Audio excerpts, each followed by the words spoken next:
Hello everybody, this is Geopolitics. Thank you for joining us this morning. We're going to talk about a government shutdown in the United States and what it means. The government has shut down in the midnight after the Congress failed, or the Senate failed to pass a bill or a spending bill that would help the government keep running.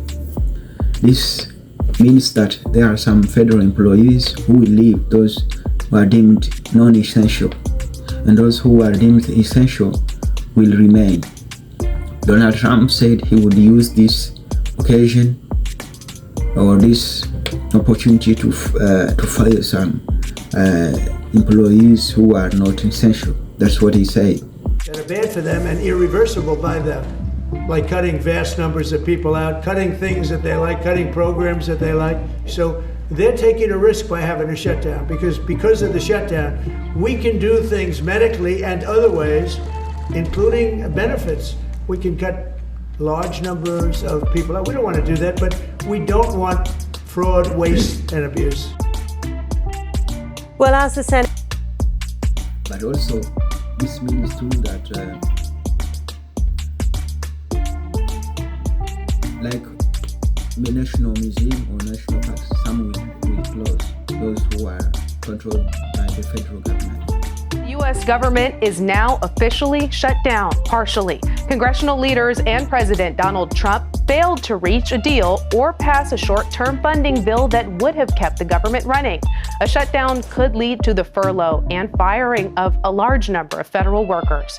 There are some deemed essential that will still work unpaid, such as active duty U.S. military service members, law enforcement agents, air traffic controllers, TSA officers, Border Patrol and immigration enforcement agents, and customs officers. Some economic analysts estimate a shutdown could cost the economy about $7 billion a week. Whose jobs are not essential are placed on temporarily unpaid leave, while a 2019 law guarantees back pay once a shutdown ends. These employees miss regular paychecks and can face significant financial stress.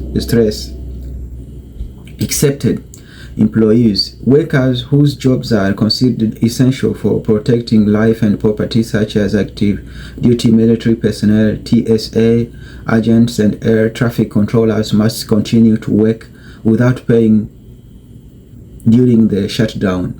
It means they will be working, but they will not be paid. Here are the services which are going to be affected. While some critical services continue, many government functions are disrupted. Services that are typically suspended or limited. National parks and museum facilities like the Smithsonian museums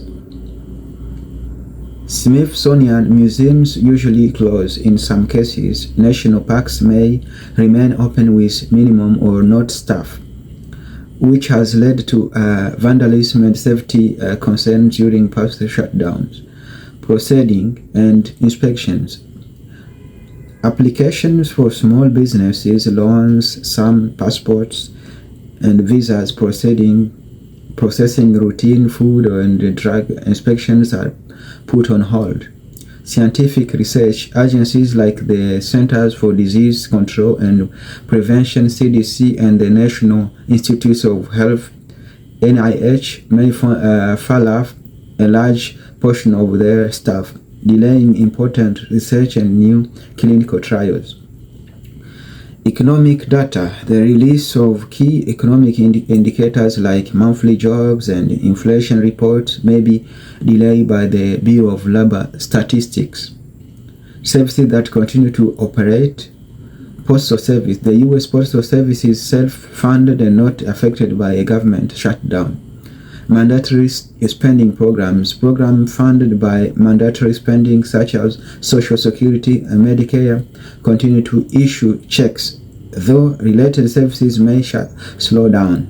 Essential federal personnel, law enforcement agencies including the FBI and DEA, the Secret Services, and active duty military personnel continue to work.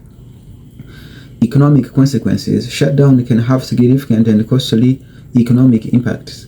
A significant rating agency estimated that the 2013 shutdown shaved at least 0.6% of analyzed fourth quarter 2013 GDP growth. A government watchdog found that the 2018-2019 shutdown, the longest in U.S. history, cost the economy billions of dollars. Besides loss of revenue, the long-term effects can include damage to scientific studies, decrease investment, and reduce economic growth. So that is what it means. It means that some workers will be unpaid and some will leave, and they will open again when the government decides to start paying them again, or when this shutdown ends. This happens in 2019, 2018 when Trump was in power again. So it means it is a thing. It is his idea to shut the government down every time when he's in power. So that is what it means. And the government of the USA, the strongest country in the world, and everything that happens there, it is essential and good to watch and analyze. So that is what is going on in the United States, guys. I said no, I can't remain with this news. I have to share it with other people on the internet, especially on YouTube, because I have a YouTube account. So I have to share this wonderful news there, and people can know what is going on in the United States, especially on the government shutdown, what it means, and who are the people who are going to be affected. So thank you, everybody. Have a wonderful moment.